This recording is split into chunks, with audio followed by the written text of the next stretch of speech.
हिंदी की कक्षा में आप सबों का स्वागत है। आज हम पढ़ रहे हैं कहानी भक्तिन। छायावाद के 4 स्तंभों में प्रमुख स्तंभ मानी जाने वाली महादेवी वर्मा द्वारा रचित भक्तिन कहानी एक संस्मरणात्मक रेखा चित्र है जो कि स्मृति की रेखाएं में संकलित है।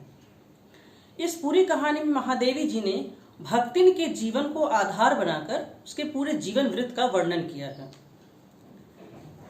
भक्तिन की तुलना उन्होंने हनुमान जी से की है। सेवा धर्म में जिस प्रकार हनुमान थे वैसे ही उन्होंने भक्तिन की तुलना सेवा के मामले में हनुमान से की है।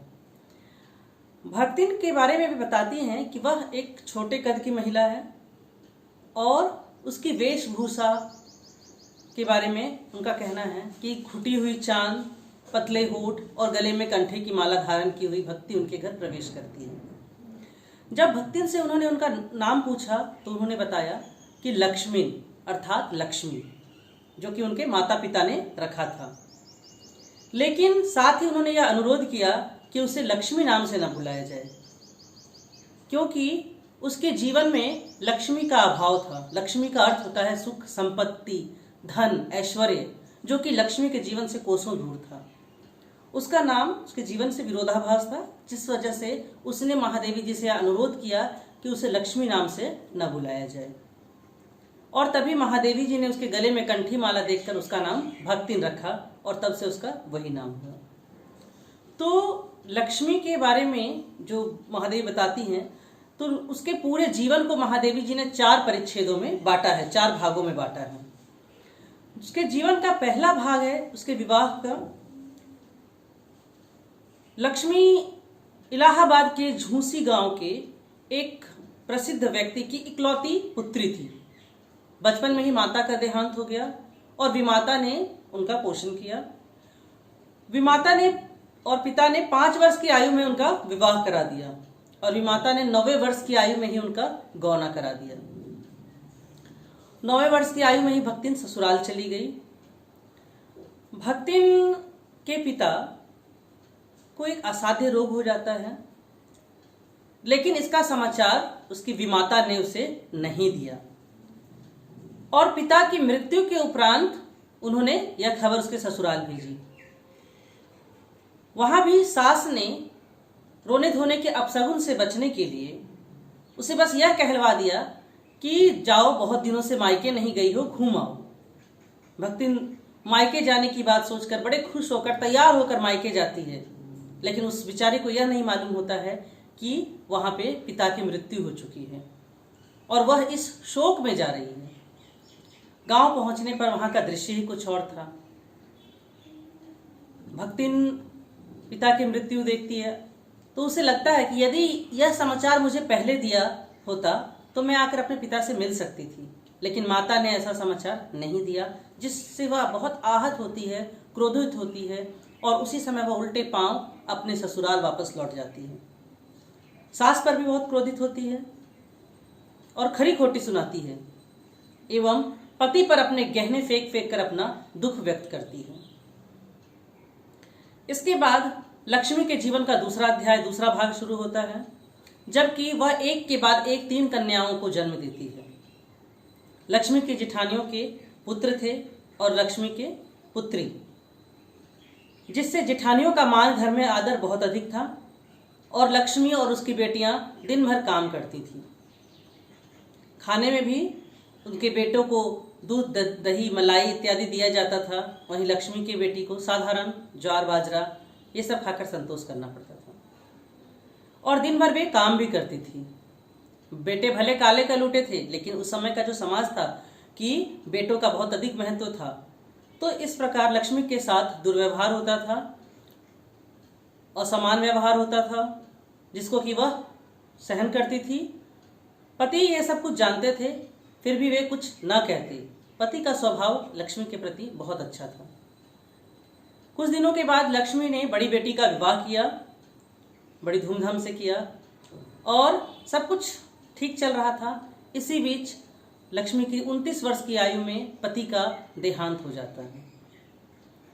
पति के मृत्यु के उपरांत सारी जिम्मेवारी 2-2 कन्याओं का बोझ लक्ष्मी के ऊपर आ जाता है।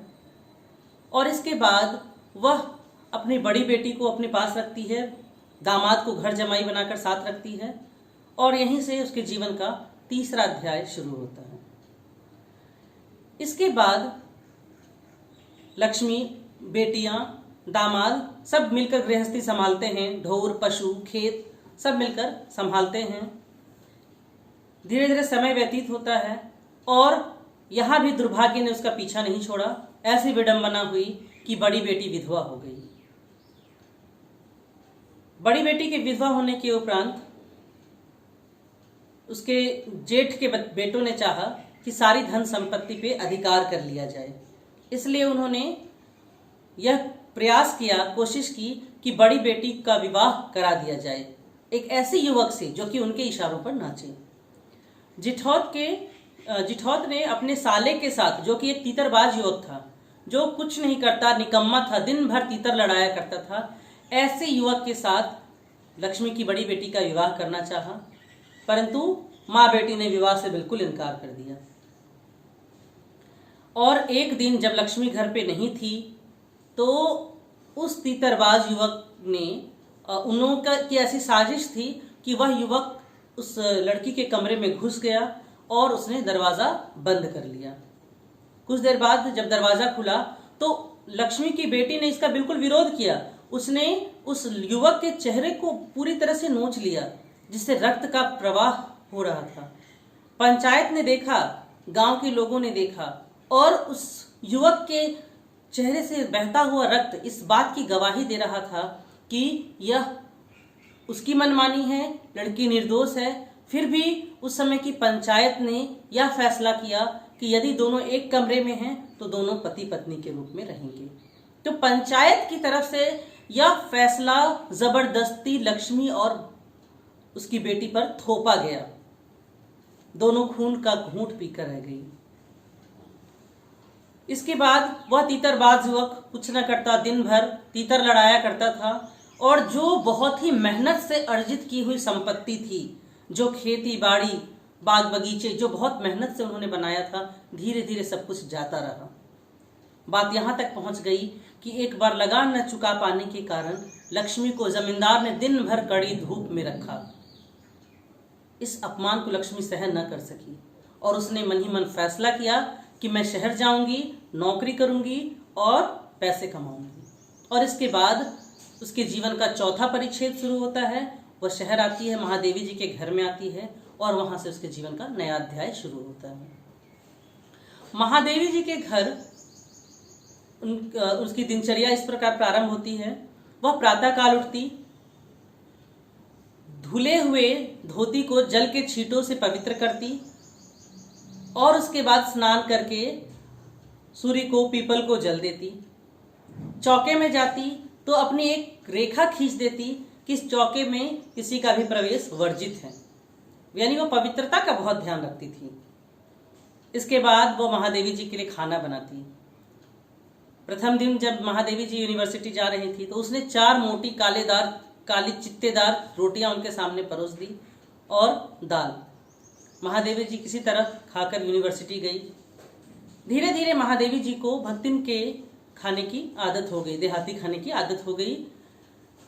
और महादेवी जी बताती हैं कि एक विशेषता थी भक्तिन में, वह सबको अपने अनुरूप मोड़ लेती थी, अपने अनुसार सबको वह परिवर्तित कर लेती थी, पर स्वयं में वह कोई परिवर्तन न लाती। कितनी दंत कथाएं तो उसने कह कहकर याद करवा दी, पर स्वयं आए के स्थान पर जी कहना भी नहीं सीखा। वह किसी के पुकारने पर आए ही कहती थी। इतने सारे देहाती व्यंजनों को की अभ्यस्त बना दी सबको। महादेवी जी धीरे धीरे वो सब खाने की आदी हो गई, लेकिन स्वयं उसके गले से शहर का एक रसगुल्ला तक नहीं उतरा। तो स्वयं में वह कोई परिवर्तन नहीं लाती।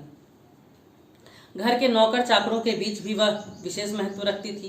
कहती थी कि हमारी मालकिन जो काम करती है क्या तुम लोग कर सकते हो? वो कॉपियां चेक करती है तो मैं उनका विशेष ध्यान रखती हूँ, इसलिए मैं भी विशेष हूँ। घर में इधर उधर पड़े पैसों को वह उठाकर रख देती एक घड़े में, और इस चीज को वह अपराध नहीं समझती। कहती पैसे इधर उधर पड़े हैं और यह मेरा घर है, मालकिन के पैसे हैं, और वह उठाकर रख देती। तो इस प्रकार भक्तिन घर में पूरी तरह से रम गई, महादेवी जी की सेवा करती थी और अच्छे से रहती थी। महादेवी जी से मिलने के लिए जब कोई अतिथि आते थे या जो लोग आते थे, कभी आते थे, तो उनकी वेशभूषा के आधार पर भक्तिन उनका नाम उपनाम रख देती थी और उसी प्रकार उनको बताती थी। केदारनाथ और बद्रीनाथ की यात्राओं में भी महादेवी जी के साथ भक्तिन गई। लेखिका बताती हैं कि केदारनाथ बद्रीनाथ की यात्रा में वो हम मेरे आगे रहती थी और गांव की धूल भरी पगडंडियों में पीछे। यहाँ एक प्रश्न भी है कि केदारनाथ बद्रीनाथ की यात्रा में वो आगे क्यों रहती थी और गांव की धूल भरी पगडंडियों में पीछे? ऐसा इसलिए ताकि उन कठिन रास्तों में यदि कोई संकट आए, कोई विपत्ति आए उन पहाड़ी रास्तों में, तो उसका सामना भक्तिन करे। पहले वह भक्तिन पर आए और गांव की धूल भरी पगडंडियों में वह महादेवी जी के पीछे चलती थी ताकि धूल महादेवी जी को ना पड़े। तो इस प्रकार भक्तिन की सेवा पूरे मेहनत से, सेवा धर्म से महादेवी जी की सेवा करती। जब वे रात तक जाग कर महादेवी जी लेखन कार्य करती तो वह भी वहीं चटाई पे पड़ी रहती ताकि उन्हें किसी चीज की आवश्यकता हो तो भक्तिन उन्हें लाकर दे। बीच बीच में उन्हें महादेवी जी को तुलसी की चाय, दही का शरबत, ये सब पिलाकर उनकी भूख को शांत करती। तो इस प्रकार भक्तिन सदैव उनकी सेवा में तत्पर रहती। कारावास से उसे बहुत अधिक डर लगता था। जब युद्ध के समय बेटी दामाद ने कहा कि गांव चलने की बात कही तो महादेवी जी को भी भक्तिन ने अपने साथ चलने को कहा कि मैं आपके लिए वहां पर बिछौने की व्यवस्था कर दूंगी। और पैसे की बात कही तो उसने जो जमा पूंजी अपने पास रखी थी, जो पैसे वो सब जगह से इकट्ठे करके जमा करती थी, उस पैसे की बात उन्होंने स्वीकार की कि मेरे पास पैसे हैं, पैसे की चिंता ना करें। भक्तिन को कारावास से बहुत डर लगता था। लेकिन जब कुछ लोगों ने बताया कि महादेवी जी जो कि चूंकि स्वतंत्रता संग्राम में भूमिका निभा रही थी तो कारावास जा सकती हैं, तो भक्तिन इसके लिए भी तैयार हो जाती है। जबकि उसे कारावास का नाम सुनकर ही वो बेहोश होती थी, लेकिन फिर भी वह वहां महादेवी जी के साथ जाने को तैयार रहती है कि यदि मालकिन जाएगी तो मैं भी उनके साथ जाऊंगी। तो इस प्रकार भक्तिन और महादेवी जी के बीच का जो संबंध है वह बहुत अच्छे तरीके से चलते रहता है और महादेवी जी ने इसका अंत नहीं करना चाहा। महादेवी जी ने लिखा कि मैं इसे समाप्त नहीं करना चाहती हूँ। जिस दिन ईश्वर के यहाँ से बुलावा आएगा, हम दोनों में से कोई एक चला जाएगा, तभी हमारे बीच का ये संबंध छूटेगा और मैं इसका अंत नहीं करना चाहती। यहीं तक लिखकर भक्तिन के बारे में महादेवी जी ने विराम दिया। तो यही कहानी थी भक्तिन रेखा चित्र की। धन्यवाद।